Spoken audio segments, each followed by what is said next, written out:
Passage.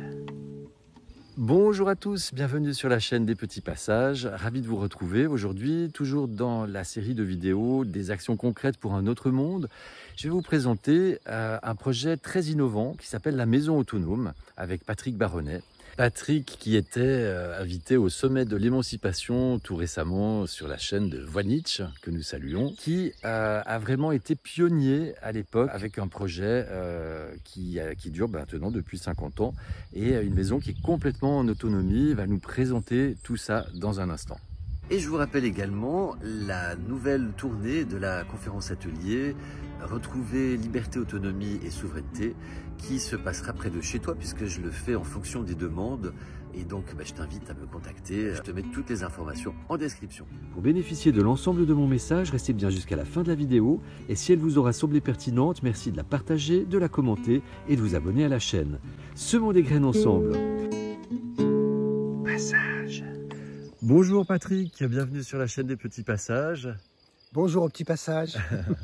Donc tu vas nous présenter ce magnifique projet qui est la Maison Autonome que tu as initié, toi et ton épouse Brigitte, il y a plus de 50 ans maintenant. Oui, oui, on était parisiens d'origine, c'est pas original, et on a compris que la vie parisienne c'était pas fait pour nous et que à terme tout le monde dans les villes c'est pas forcément ce qu'il y a de mieux, et donc on a décidé de quitter Paris et d'habiter la campagne. Donc là, on est la ville la plus proche, c'est à 8-9 km, donc ouais. On est en pleine campagne. C'est Châteaubriand. C'est Châteaubriand, en Loire-Atlantique. Et donc, on a essayé à la fois d'aménager une maison et de construire à côté. On a fait plusieurs maisons, enfin tout ça sur 20 ou 30 ans. On a vécu de notre jardin, donc on a passé en revue l'eau, la nourriture, l'habitat, le bien-être. Et puis, ce qui est complètement à recréer aujourd'hui, c'est la convivialité et la relation humaine.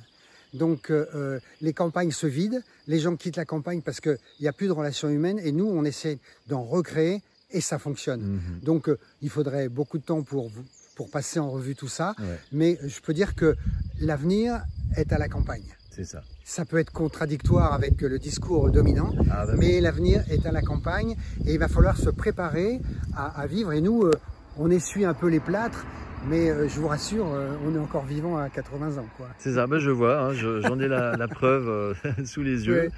Donc, et moi qui suis nomade, et je pense que beaucoup de nos auditeurs, on voit vraiment autour de nous que, alors vous avez été pionniers, mais beaucoup ont suivi en matière de vie à la campagne déjà, d'autonomie, d'habitat léger.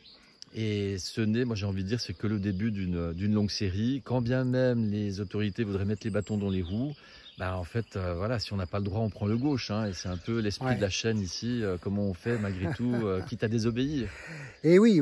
Alors, on a fait d'une certaine manière de la désobéissance civile, mais constructive. Oui. C'est-à-dire qu'on n'était pas opposés, mais on leur a dit, oh les gars qui vont nous gouverner là, est-ce que vous pensez au futur? Vous n'allez nous parquer dans les villes, mais l'homme humus. Je rappelle que homme, ça vient du humus, ça vient de la terre. Donc on est habitants de la terre, pas habitants des villes. Alors je ne suis pas contre systématiquement les villes, mais nous parquer 1/5 de la population à Paris, ça pose problème. Alors que les campagnes se vident, elles sont remplacées par des tracteurs 300 chevaux avec les sulfates qui vont avec, quoi. Donc ça peut pas durer comme ça. Et donc je pense que c'est pas, hélas, malgré tout le respect que je dois à nos gouvernements, c'est plutôt aux individus qui habitent la France de changer les choses. C'est ça. Pas attendre que ça change par le haut. Voilà. Se prendre en main, se responsabiliser. Et voilà. Alors, la qualité est essentielle, c'est, je dirais, confiance en la vie.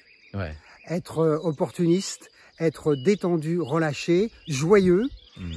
Et puis, j'avoue aussi que j'ai une femme extraordinaire, qu'on a une famille extraordinaire avec des enfants Hein, 4 enfants? On a 4 enfants qui font comme nous, hein, qui vivent dans des yourtes ou trois vivent d'une manière différente parce qu'on a du mal le problème du permis de construire et les zones habitées sont à revoir.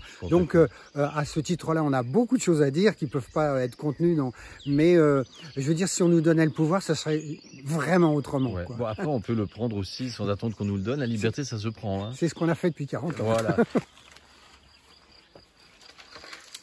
Là, on entre dans le jardin. Il y a eu côté cour et côté jardin. Donc, notre potager, la serre qui est utile.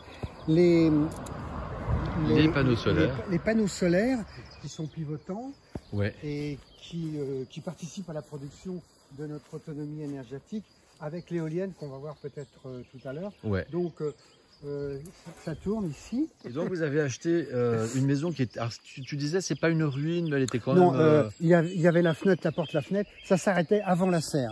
Donc c'était une toute petite maison. Ouais. Et puis on a rajouté la serre qui nous apporte beaucoup d'énergie, dans laquelle on fait pousser des végétaux donc tôt au printemps et puis tard vers l'hiver. Ouais. Et puis après, il y a le fameux chauffe-eau solaire qui est un des premiers en France, j'insiste. Voilà, c'est un des premiers en France. Et puis après, il y a une ruine qu'on a retapée. Donc ça fait une sorte de longère. Mais je peux vous dire que c'était pas une longère. Et là, tout à l'heure, tu me disais, Patrick, que les panneaux solaires, les tout premiers que vous avez installés, ont duré 30 ans. Vous les avez gardés 30 ans. Alors, les panneaux photovoltaïques ont duré 30 ans, 35 ans. Ouais. C'est la limite de la durabilité ouais. d'un panneau photovoltaïque. Par contre, ça c'est historique, c'est le chauffe-eau solaire qui est ici. C'est un des premiers en France. Donc il y a les piles photovoltaïques qui sont sur ce toit, puis à côté, il y a 4 mètres carrés de panneaux solaires qui donnent de l'eau chaude. C'est les fameux capteurs dont tu parlais. Voilà. C'est historique parce que c'est les premiers, et puis c'est fou ce que ça marche bien. Ouais. C'est-à-dire que ça fait 45 ans qu'on ne paye pas d'eau chaude, quoi. Et oui. Parce que l'hiver, on chauffe avec l'électricité ou avec le poêle bouilleur. C'est-à-dire qu'on a un poêle, et puis en même temps que ça chauffe la maison, ça chauffe un bouilleur qui va dans une réserve et on a de l'eau chaude. Donc si bien qu'on est réellement autonome, parce qu'il y a des gens qui se disent autonomes, mais qui ne sont pas. Là, j'ai arrêté l'éolienne. On la voit d'ici. Donc l'éolienne là-haut. Alors c'est une éolienne pigote tripale. On ne la fait pas marcher, fonctionner l'été, puisqu'on a suffisamment d'énergie. Disons qu'on aurait trop d'énergie si on la faisait fonctionner. Donc c'est un comble. C'est ça, d'accord. Ah oui, c'est un comble, effectivement. C'est un comble. Parce que ça surchargerait nos batteries. Et puis déjà, là, à l'heure où on parle, là, les batteries sont pleines. Donc je dirais que pendant 7 mois de l'année, on pourrait être au solaire. Ouais. Mais l'éolienne en hiver est indispensable. Et oui. Parce qu'il n'y a pas assez de soleil. Parce que donc, si on résume, votre autonomie pour ce qui est de l'électricité, vous avez les panneaux photovoltaïques, donc ceux qu'on voit sur le toit, et les 4 qu'on voit là-bas. Oui. Et ça vous produit combien de... on a environ 5 mois de l'année, environ 4 kWh par jour. Voilà. D'électricité. Donc ce qui est parfait, parce qu'on ne consomme pas plus de 4 kWh. C'est ça, vous avez calculé vos besoins. La première condition pour être autonome, c'est de calculer ce que les gens font pas. Ses besoins. Et oui. Calculer ses besoins. Et donc, c'est surtout en hiver qu'on a besoin d'énergie, parce qu'il fait froid, parce qu'il fait... Voilà. Ouais. Et qu'il faut tenir l'hiver, quoi. Ouais. Alors l'été, avec les piles photovoltaïques, il y a beaucoup de gens qui sont raccordés à EDF, qui pourraient être autonomes. Ils ne le savent pas. Ouais, ouais. Hein. Et l'hiver, vous complémentez avec l'éolienne qu'on a Avec l'éolienne, parce qu'il y a du vent l'hiver. Ouais. Et la question que beaucoup de gens peuvent se poser, c'est finalement, comment vous faites pour avoir aussi peu de besoins 4 kWh, c'est très peu. Alors, effectivement, 4 kWh, c'est très peu. Et ça, c'est chacun qu'il faut revoir tous les postes qui consomment de l'électricité. Ouais. Il faut voir le temps de consommation, parce qu'il ne suffit pas de voir la puissance de l'appareil, mais le temps de consommation. Ouais. Et on a une machine à laver, par exemple, qui marche à l'eau froide. Ouais. Brigitte a fait l'expérience. Au début, on fonctionnait avec de l'eau chaude. Et elle s'est rendue compte que l'eau froide, ça marche très bien. Eh ben oui. Donc, il n'y a pas besoin de puissance électrique pour chauffer l'eau. Ouais. C'est un exemple. Ouais. Et puis, Le reste, c'est les lampes, ça consommait avant parce que c'était des lampes à filament. Ouais. Maintenant, c'est des lampes LED, ça consomme beaucoup moins. Ouais. Et puis, bon, les appareils électriques, aujourd'hui, on a des appareils électriques que l'on n'avait pas avant parce qu'on a, et c'est difficile à comprendre, on a trop d'énergie. Ouais. Globalement, on a trop d'énergie. Oui. Et oui, parce que donc, il faut consommer l'énergie produite. Et oui, et si on prend les appareils finalement que vous n'avez pas, un gros poste, c'est le chauffe-eau. Vous chauffez avec le soleil. Absolument. Et avec le poêle de masse qu'on verra aussi. C'est ça. Vous n'avez pas d'aspirateur? Alors, on a un aspirateur parce qu'on l'utilise au maximum 2 fois par semaine. Ouais. Mais ce qu'on oublie de dire, c'est qu'on n'a pas de frigidaire et pas de congélateur. Et puis pas de chauffage électrique. Et pas du tout de chauffage électrique. Donc c'est le poêle, c'est le poêle à bois. Donc on fonctionne 100% bois. Et donc, ce qu'il faut comprendre, c'est enlever le frigidaire, le congélateur et les appareils qui chauffent l'électricité. Vous rapprochez de 4 kW. Exactement. Ouais. Donc, c'est ce qu'on appelle aussi les encombrants. Oui. Hein, c'est des choses pour avoir le froid. Et moi, vu l'âge que j'ai connu 100% des maisons qui n'avaient pas de frigidaire et de congélateur. Donc, c'est quelque chose d'extrêmement récent. Ouais. Et ça vient du fait qu'on s'est éloigné de la campagne et qu'on n'a plus des pièces froides à côté de la maison. Ouais. Donc à Paris, on est obligé d'avoir frigidaire et congélateur parce qu'il n'y a pas d'endroit où on peut avoir du frais, quoi. Puis ça dépend aussi de ce qu'on achète comme nourriture. Moi, j'ai pas de frigo, par exemple, parce que je n'ai pas de choses qui doivent se tenir. Nous, c'est pareil. Le beurre, moins on en mange, mieux. Enfin, je suis pas contre, hein, mais par contre. Bon, désolé, ça fait 60 ans qu'on mange pas de viande et on est en pleine forme. On n'a pas besoin de frigo si on n'en a pas. Sans médicaments, etc. Et j'ai bientôt 80 ans. Quoi. On a des exemples que ça fonctionne. Ça fonctionne. Donc finalement, au niveau électrique, voilà, on voit. Alors, par contre, pour cuisiner, vous utilisez? Alors, on utilise un peu de gaz, mais toute l'eau est chauffée avec les capteurs solaires l'été et l'hiver avec l'électricité en surplus.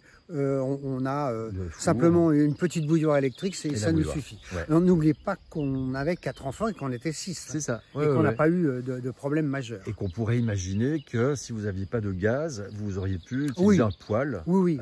C'est un peu par solution de facilité qu'on a pris le gaz. Au moment d'acheter la maison, on a demandé à la SOR ou assimilée, la Générale des Eaux, admettons, de nous supprimer le compteur. Et on leur a dit, non, on veut plus d'eau. On a un puits. On a utilisé l'eau de puits pendant une dizaine d'années. Et puis ensuite, on a utilisé l'eau du ciel, la pluie, stockée dans un stockage de 5000 litres. Et avec une pompe, on a l'eau courante au robinet. Ouais. Bon. Après, il y a eu quand même un petit problème qui n'est pas le moindre, c'est la pollution aérienne avec les avions. Ouais. Donc, j'en dis pas plus, mais que ceux qui connaissent le problème puissent réfléchir. Maintenant, on fait attention. On a des filtres qui nous permettent, connaissant les types de pollution que l'on a, on a jusqu'à 0,1 micron. Vous avez aussi des filtres à charbon? Alors, ça fait partie des filtres. Voilà, on a il y a du charbon, il y a microfiltration plus charbon. Voilà, c'est ça. Okay. Donc c'est inclus dans les filtres. Ouais. Ça. Oui. Et là, donc en fait, vous buvez l'eau de pluie. On boit l'eau de pluie filtrée, alors qu'à l'origine, il y a 60 ans, il n'y avait pas besoin de filtrer l'eau de pluie. Eh ben oui. Hein? Alors après, c'est un peu plus compliqué que ça, mais on ne va pas s'étendre, c'est qu'il faut qu'il y ait une minéralisation de l'eau à l'intérieur des cuves. J'allais te poser la question, parce que ça, c'est le problème si on boit l'eau de pluie, elle est déminéralisée. Donc vous avez une complémentation en minéraux dans les filtres? Non, c'est le stockage. Le stockage dans les citernes en ciment, ça reminéralise. Reminéralise l'eau à un taux parfait. C'est ça. Et le problème, c'est que l'ensemble des eaux minérales en vente dans les supermarchés sont beaucoup trop minéralisées et ça surcharge le corps qui a besoin d'éliminer l'excédent de minéraux. Et en fait, au mieux, pour ceux qui boivent que de l'eau en bouteille, c'est de changer d'eau. Alors regardez la composition minérale, ça peut paraître ridicule, mais c'est très important, et notamment en calcaire. Donc il faut que ça soit en dessous de 80 mg de minéraux par litre de calcaire. Le calcium, comme son nom l'indique, ça calcifie les artères et les veines, et on a plus de tension. On peut avoir des problèmes de santé à cause de trop de calcaire. Oui, c'est ça. Donc, on a vu que vous êtes autonome en électricité, en eau, et que vous n'êtes pas raccordé à EDF, ni à l'eau, au réseau, et pour l'eau courante non plus, non pour plus. l'assainissement non plus. Les toilettes sèches retournent à la terre par un système de compostage qui est scientifique. Ouais. Et donc, on n'a pas d'eau sale liée à l'urine et aux matières fécales. Voilà, comme l'eau des WC, l'eau noire, et comme alors, on l'appelle. les eaux de vaisselle, par exemple, elles sont épurées par 3 bacs. Ouais. C'est des phytoépurations. C'est la phytoépuration. Et puis après, ça va dans la terre sans aucun problème. Du sable, voilà. Ce qui est très facilement réalisable. Mais complètement. Donc, en même temps, on essaye de montrer que la vie à la campagne, en vivant simplement, c'est possible. Ouais. Mais il faut diminuer ses besoins et être heureux de vivre. C'est ça le problème. Ouais. Et puis ici, comme tu vois, on a un potager avec beaucoup de choses. Donc on travaille beaucoup sur l'alimentation. J'ai été 12 ans gérant d'une des premières COP bio. Oui. Et on essaye de voir qu'est-ce qui c'est bon pour l'homme et jusqu'où peut-on être autonome en énergie. Alors c'est sûr que la farine, tout ça, on a besoin des agriculteurs, mais tout ce qui est potager, tout ce qui est légumes, les 4/5 des légumes viennent de notre jardin. Voilà, vous achetez très peu finalement. Voilà. Ouais. Alors, bon, on est végétarien, je ne vais pas le crier sur les toits, mais je tiens à dire quand même qu'à 80 ans, ça fait 60 ans qu'on ne mange pas de viande. Il faut arrêter les conneries, quoi. Oui. On est bien portant. C'est ça. Je pense que c'est surtout la qualité de l'alimentation, plus que ce soit de la viande ou pas, parce que finalement, la viande, il y a aussi toutes les qualités. On peut manger de la viande bio, voilà, mais ça ne se trouve pas à tous les coins de rue. À tous les coins de rue. Oui. Et donc là, nous avons la maison. La maison 3 heures, écologique, économique et entraide. Ok. Donc ça a été fait pendant 2 mois. On a fait des chantiers participatifs avec des gens qui voulaient bien participer à la construction. Disons qu'on les nourrissait, etc. Et puis en échange, ils nous aidaient à bâtir la maison. Ouais. Et elle est faite avec quoi cette maison? Alors en fait, c'est de la terre, de la paille et il y a un peu de chanvre. Et donc, il y a une grande véranda de soleil qui absorbe le soleil. Ouais. Le soleil, on le voit ici, arrive sur les briques de terre crue qui a été faite par une presse.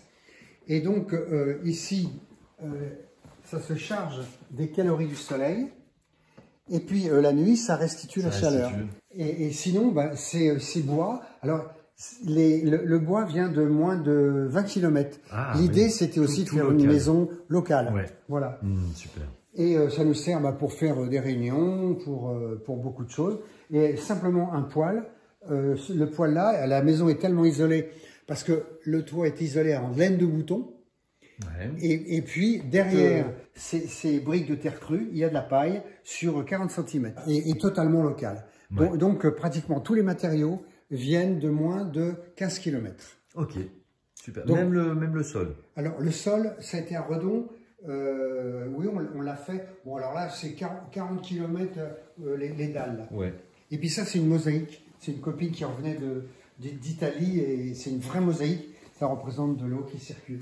Ok. Et puis alors, évidemment, on a un chauffe-eau solaire et tout ça, quoi. Voilà. Et c'est ici que je fais mes interventions, les stages. Ici, on met le projecteur. Le projecteur, boum, on le met là et voilà. Avec le support en bois. Là, nous avons le zoom. Voilà, alors c'est un zoom qu'on a fait en l'an 2000, ouais. Qui a déjà 25 ans.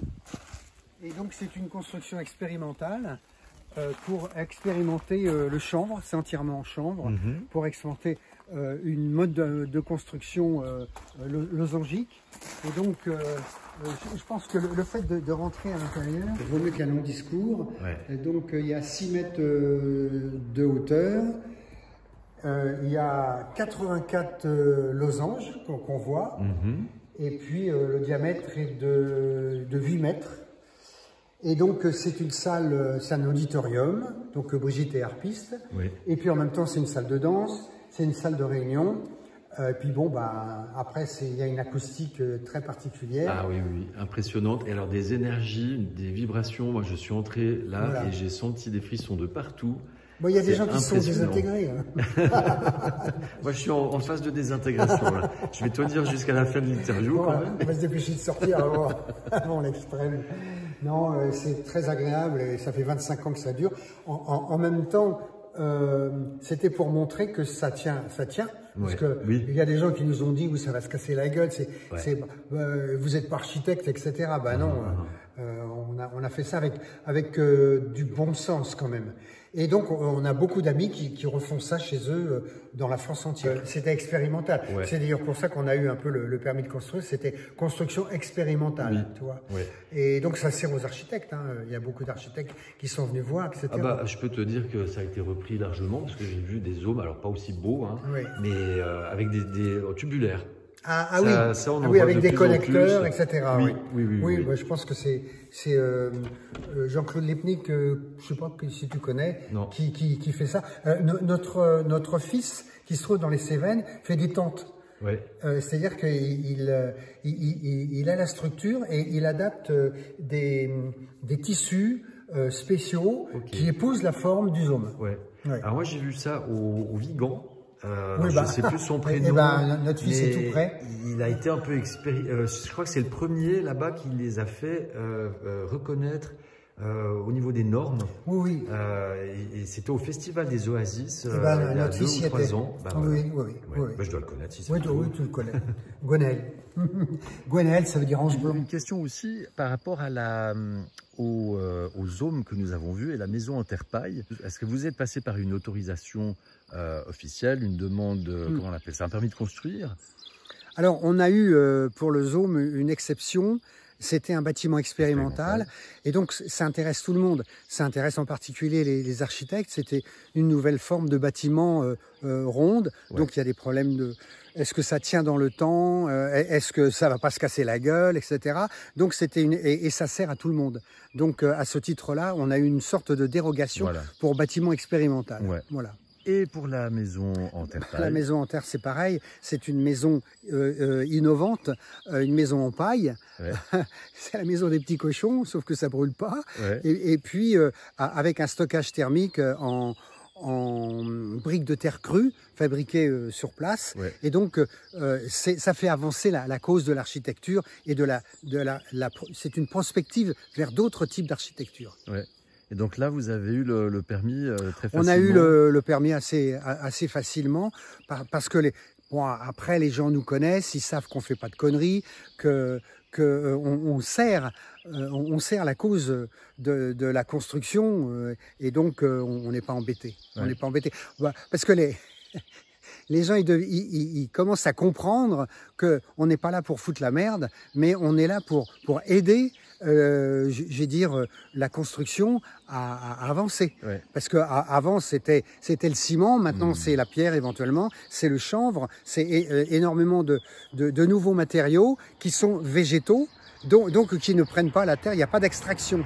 Donc tout ça, c'est très important. Et ça commence à rentrer dans les différentes corporations d'isolants, de matériaux, etc. On va faire un petit bonjour à Brigitte, la compagne de Patrick, qui est donc harpiste. Enchantée. Et nous sommes parents de 4 enfants, dont l'aîné a 53 ans. Bon, vous pouvez imaginer notre âge. On va bientôt fêter, nous, 55 ans de vie commune. Ah, ça existe encore. Oui, c'est les noces de... Enfin, si on transpose. Là, de diamants... Voilà, c'est une magnifique interview dans cet endroit splendide. Grand plaisir de t'avoir interviewé, Patrick. Grâce à toi, merci beaucoup. Continue sur ta lancée avec Brigitte. Continue à être inspirant. Écoute, je vais te dire, à 80 ans, ou presque, dans un an, on est en pleine santé, on est en pleine forme. Donc la vieillesse, ça se discute. Ce ne sont que des chiffres.